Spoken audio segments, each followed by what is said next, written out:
श्री स्वामी समर्थ. ओम नमः शिवाय. हर हर महादेव. भगवान भोलेनाथांच्या कृपेने तुमच्या सर्व इच्छा मनोकामना पूर्ण हो. ऑलराऊंडर या मराठी यूट्यूब चॅनलवर तुमचं मनापासून स्वागत आहे. उद्या आहे श्रावण महिन्यातील पहिला सोमवार आणि या दिवशी जर आपण काही उपाय केले, काही सेवा केल्या तर त्या खूप म्हणजे खूप प्रभावी ठरत असतात. तर या दिवशी शिवामूठ हे तांदूळ असणार आहे आणि या दिवशी आपल्याला तांदळाचा अत्यंत प्रभावी उपाय करायचा आहे. श्रावण हा हिंदू धर्मियांसाठी सर्वात शुभ मानला जातो कारण भक्त मंडळी या महिन्यात भगवान शिवशंकरांची मोठ्या श्रद्धेने पूजा करतात. त्यांचा आशीर्वाद मिळवण्यासाठी उपवास करतात. देवांचा देव म्हणजे महादेव. श्रावण महिन्यात संपूर्ण भारतात प्रत्येक मंदिरात घराघरात हर हर महादेव असे स्वर आपल्या कानावर पडतात.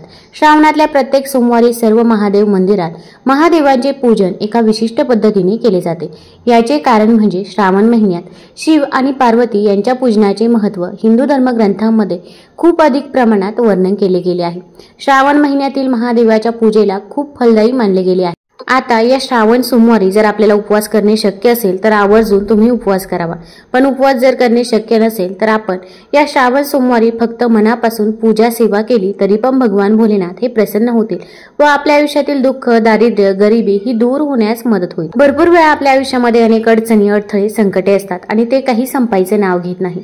तसेच आपण मेहनत तर घेत असतो पण मेहनतीचे, कष्टाचे देखील आपल्याला पाहिजे तसे फळ हे मिळत नाही. मग आपल्या कष्टाला नशिबाची साथ मिळण्यासाठी, आपल्या आयुष्यातील दुःख, दारिद्र्य, गरिबी दूर होण्यासाठी आणि सर्वात महत्त्वाचं म्हणजे मुलांची प्रगती होण्यासाठी प्रत्येक आईवडिलांची इच्छा असते की आपल्या मुलांची प्रगती व्हावी. अभ्यासात असेल किंवा नोकरीत असेल, कोणत्याही क्षेत्रामध्ये त्याने मागे राहू नये. पण पाहिजे तसं होत नाही. मुलं अभ्यास तर करतात पण त्यांना पाहिजे तसे मार्क्स मिळत नाही किंवा त्यांचे अभ्यासामध्ये लक्ष लागत नाही. मुलांना वाईट संगत देखील लागलेली असते. तसेच त्यांना नोकरी मिळत नाही किंवा विवाह जुळून येत नाही किंवा संतान प्राप्ती होत नाही. अशा सर्व समस्या दूर होण्यासाठी तसेच आपली इच्छित मनोकामना पूर्ण होण्यासाठी या श्रावणातल्या पहिल्या सोमवारी कोणते उपाय करावे, कोणत्या सेवा कराव्या याबद्दलची माहिती मी आज तुम्हाला या व्हिडिओमधून देणार आहे. तत्पूर्वी तुम्ही ऑलराऊंडर या मराठी यूट्यूब चॅनलवरती नवीन असाल तर चॅनल लाईक करा व सबस्क्राईब देखील करा. तसेच कमेंटमध्ये श्री स्वामी समर्थ किंवा ओम नमः शिवाय किंवा हर हर महादेव लिहायला विसरू नका की जेणेकरून आपल्याला देखील भगवान भोलेनाथांचा आशीर्वाद हा प्राप्त होईल. तसेच शेजारील नोटिफिकेशन बेल देखील प्रेस करा जेणेकरून मी जेव्हा पण व्हिडिओ बनवेल तर तो व्हिडिओ तुम्हाला सर्वात अगोदर दिसेल. आता श्रावणातील सोमवारी आपण सकाळी लवकर उठायचं आहे. अगदी तुम्ही ब्रह्ममुहूर्तावरती उठलं तरी पण चालेल. ब्रह्ममुहूर्तावरती आपण जी काही पूजा करतो, सेवा करतो तर त्या सेवेचे आपल्याला अगणित फळ हे मिळत असते. या दिवशी घरामध्ये आपण गोमूत्र शिंपडायचं आहे. आपण उपवास करणार असाल किंवा करणार नसाल तरी पण गोमूत्र शिंपडावं आणि त्यानंतर आपण पूजा करायची आहे. कारण की आपण घरामध्ये मांसाहार केलेला असतो किंवा नकारात्मक देखील बोलत असतो. घराची शुद्धी होणं हे खूप महत्त्वाचं आहे. घराची शुद्धी झाली आणि त्यानंतर आपण पूजा सेवा केली तर त्याचे फळ हे आपल्याला नक्कीच मिळत असते. आता हा उपाय आपण कुठे करू शकतो? तुम्ही घरामध्ये करू शकता किंवा अगदी मंदिरामध्ये जाऊन उपाय केला तरी पण चालेल. शक्यतो मंदिरामध्ये जाणे शक्य असेल तर आवर्जून प्रदोष काळामध्ये मंदिरामध्ये जाऊन हा उपाय करण्याचा प्रयत्न करा. कारण की मंदिरामध्ये खूप मोठ्या प्रमाणामध्ये सकारात्मक लहरी या असतात. तसेच तिथे पूजा सेवा देखील केल्या जातात. नियमांचे पालन देखील केले जाते आणि तेवढे नियम आपल्याच्याने घरी पाळणे शक्य होत नाही. त्यामुळे मंदिरामध्ये शक्य असेल तर आवर्जून मंदिरामध्ये हा उपाय करावा आणि शक्य नसेल तर अशा वेळी घरीच जरी हा उपाय केला तरी पण चालेल. आता या उपायासाठी आपल्याला आपल्या घरामध्ये शिवलिंग असणे गरजेचे आहे. अगदी या श्रावण महिन्यामध्ये तुम्ही घरामध्ये शिवलिंग देखील आणू शकता. आता उपाय करण्यासाठी सर्वात प्रथम महादेवाच्या मंदिरामध्ये जायचं आहे. एक तांब्या भरून आपण पाणी घ्यायचं आहे. आता या पाण्यामध्ये आपल्याला थोडेसे काळे तीळ टाकायचे आहे, थोडंसं कच्चं दूध टाकायचं आहे आणि हे तांब्या भरून पाणी आपण महादेवाच्या मंदिरामध्ये घेऊन जायचं आहे. त्याचसोबत आपल्याला थोडेसे तांदूळ देखील न्यायचे आहे. अगदी 21 किंवा 11 तांदूळ घेऊन जा. तसेच या दिवशी शिवामूठ देखील तांदूळ आहे. त्यामुळे शिवामुठीला अर्पण करण्यासाठी देखील आपण वेगळे तांदूळ घ्यायचे आहे आणि हे जे काही पूजेसाठी आपण तांदूळ वापरणार आहोत तर ते तांदूळ आपण वेगळे घ्यायचे आहे. आता तसे तर आपण जेव्हा पण तांदूळ पूजेसाठी घेत असतो तेव्हा त्याला आपण हळदी कुंकू लावत असतो. पण भगवान भोलेनाथांना हळदी कुंकू हे अर्पण करत नाही कारण की ते वैरागी आहेत. त्यामुळे या तांदळाला हळदी कुंकू नसेल तर असेच तांदूळ आपण घ्यायचे आहे. आता हा उपाय कोण करू शकतं? घरातील कोणत्याही व्यक्तीने हा उपाय केला तरी पण चालेल. फक्त सूतक असेल किंवा मासिक धर्म असेल तर या काळामध्ये हा उपाय करता येणार नाही. शक्यतो तरी सायंकाळी 5 ते संध्याकाळी 7च्या दरम्यान तुम्ही हा उपाय करण्याचा प्रयत्न करावा. आणि त्या काळामध्ये जर शक्य नसेल तर दिवसभरामध्ये कधीही तुम्ही हा उपाय केला तरी पण चालेल. सर्वात प्रथम आता नंदीवरती आपण पाणी अर्पण करायचं आहे. नंदीचा जो उठलेला पाय आहे तर त्या पायावरती थोडंसं शुद्ध जल अर्पण करायचं आहे. भगवान नंदींना देखील आपण फूल अर्पण करायचं आहे, बेलपत्र अर्पण करायचं आहे आणि त्यानंतर आतमध्ये मंदिरामध्ये जायचं आहे. आता तिथे जे निर्माल्य असते तर ते निर्माल्य जर काढलं तर असे म्हणतात की आपल्या आयुष्यामध्ये जे काही दुःख, दारिद्र्य असतं तर ते दूर होत असतं. त्यामुळे आवर्जून निर्माल्य काढण्याचा प्रयत्न करा. त्यानंतर पूजा करा. पण या दिवशी मंदिरामध्ये खूप गर्दी असते त्यामुळे आपल्याला हे सर्व करणे शक्य होत नाही. आता महादेवांना सर्वात प्रथम आपण शुद्ध जल अर्पण करायचं आहे. तसेच आपण तांब्यामध्ये अगदी काळे तीळ, कच्चं दूध टाकलेलं आहे ते जल अर्पण केलं तरी पण चालेल. त्यानंतर पंचामृताने अभिषेक करा, परत शुद्ध जलाने अभिषेक करा. अभिषेक करत असताना आपण ओम नमः शिवाय, ओम नमः शिवाय या मंत्राचा जप करत राहायचा आहे. तसेच आपण भगवान शिवशंकरांना चंदन लावायचं आहे, भस्म लावायचं आहे.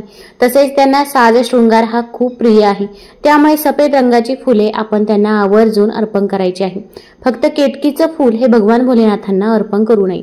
आता भगवान भोलेनाथांना आपण बेलपत्र अर्पण करायचं आहे. आता बेलपत्र हे 3 पानाचंच असावं. त्या पानांमध्ये होल असेल किंवा छिद्र असेल तर अशी पाने आपण चुकूनही घ्यायची नाही. अगदी तुम्ही पिंडीवरील अर्पण केलेलं बेलपत्र देखील पुन्हा वापरू शकता कारण की बेलपत्र हे कधीही शिळं होत नाही. मग अगदी वापरलेलं बेलपत्र आपण स्वच्छ धुवून परत तुम्ही अर्पण करू शकता. तसेच धोत्र्याचं फूल असेल, धोत्र्याचं फळ असेल किंवा बेलफळ असेल तर या वस्तू देखील अर्पण करायच्या आहे. आपल्याकडून जेवढ्या गोष्टी शक्य होतील तर तेवढ्या गोष्टी तुम्ही भगवान शिवशंकरांना अर्पण करायच्या आहे. प्रत्येक गोष्ट अर्पण करण्याचं देखील महत्व आहे. आता उसाच्या रसाने जर भगवान भोलेनाथांना अभिषेक केला तर आपलं जे काही आर्थिक टंचाई चालू आहे तर ती दूर होण्यास मदत होत असते. घरामध्ये पैसा येतो किंवा अगदी पैसा स्थिर राहत नसेल तरी तुम्ही हा उपाय करू शकता.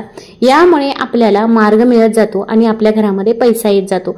त्यामुळे उसाच्या रसाने तुम्ही अगदी प्रत्येक श्रावण सोमवारी भगवान भोलेनाथांना अभिषेक हा आवर्जून करायचाच आहे. किंवा अगदी संपूर्ण श्रावण महिनाभर शक्य असेल तर संपूर्ण श्रावण महिनाभर एक नियम पाळा आणि उसाच्या रसाने भगवान भोलेनाथांना अभिषेक करा.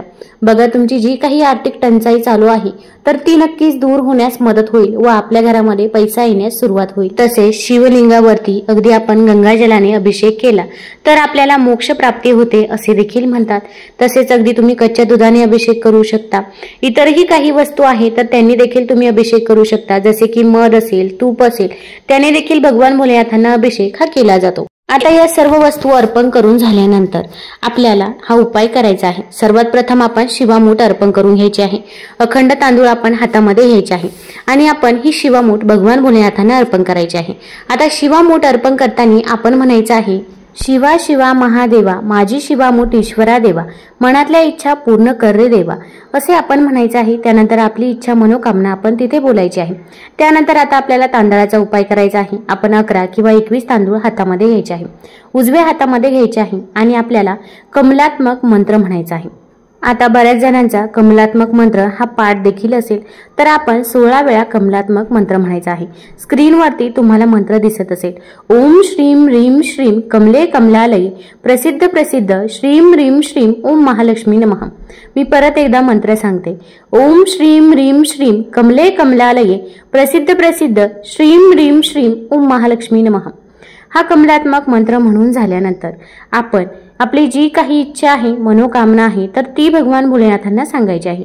मग कठीणातील कठीण कोणतीही इच्छा असो, घरामध्ये पैसा येतो पण तो पैसा स्थिर राहत नाही किंवा खूप कष्ट करून मेहनत करून कष्टाचे फळ मिळत नाही, संतान प्राप्ती होत नाही, नोकरी मिळत नाही, जे काही आहे ते मनापासून आणि श्रद्धेने आपण भगवान भोलेनाथांना सांगायचं आहे.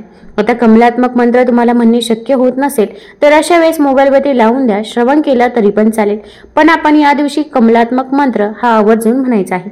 यामुळे आपल्याला माता पार्वतीचा देखील आशीर्वाद मिळतो आणि त्याचसोबत भगवान भोलेनाथांचा देखील आशीर्वाद हा प्राप्त होत असतो आणि आपली अडलेली कामे मार्गी लागतात. तसेच लक्ष्मी प्राप्तीची इच्छा देखील पूर्ण होत असते. आता हा उपाय देखील करू शकता. त्यानंतर या दिवशी आपण तांदळाचा आणखीन एक उपाय करायचा आहे. तर आपण जेव्हा तांदूळ अर्पण करतो तर त्यातील आपण 5 तांदूळ हे घ्यायचे आहे। आता हे 5 तांदूळ अखंड असावे असेच तांदूळ आपण घ्यायचे आहे, किंवा इतर कुणाचेही अर्पण केलेले 5 तांदूळ घेतले तरी पण चालेल, कारण की भगवान भोलेनाथांपाशी जेव्हा तांदूळ अर्पण करत असतो तेव्हा ते तांदूळ देखील सिद्ध होतात आणि त्यामध्ये देखील भगवान भोलेनाथांचा आशीर्वाद हा असतो। तर हे 5 तांदूळ घ्यायचे आहे, ते 5 तांदूळ आपण घरी घेऊन यायचे आहे। घरी आणल्यानंतर आपण ते एका लाल रंगाच्या कपड्यामध्ये बांधायचे आहे आणि हे तांदूळ तुम्ही तुमच्या तिजोरीमध्ये ठेवू शकता, किंवा तुम्ही तुमच्या पर्समध्ये पॉकेटमध्ये ठेवले तरी पण चालेल। यामुळे आपली लक्ष्मी प्राप्तीची इच्छा ही पूर्ण होत असते, आपल्या घरामध्ये पैसा हा येत असतो, तसेच आपल्याला कधीही धनधान्याची कमतरता देखील भासत नाही। त्यामुळे हा तांदळाचा उपाय देखील तुम्ही करू शकता। फक्त आपण जो काही उपाय करत आहोत त्या उपायाबद्दल कुणालाही सांगायचं नाही, कारण की भरपूर वेळा आपण कुणाला तरी सांगतो, मग आपण जो काही उपाय केला तर तो सफल ठरत नाही, कारण की प्रत्येक व्यक्तीला आपल्याबद्दल आपल्या मुलांबद्दल चांगलेच वाटते असे नाही। त्यामुळे गुपचूप आपण हा उपाय करायचा आहे। तुम्हाला जर हा व्हिडिओ आवडला असेल तर आपल्या ऑलराऊंडर या चॅनलला लाईक करा, सबस्क्राईब करा, कमेंटमध्ये हर हर महादेव आवर्जून लिहा। धन्यवाद।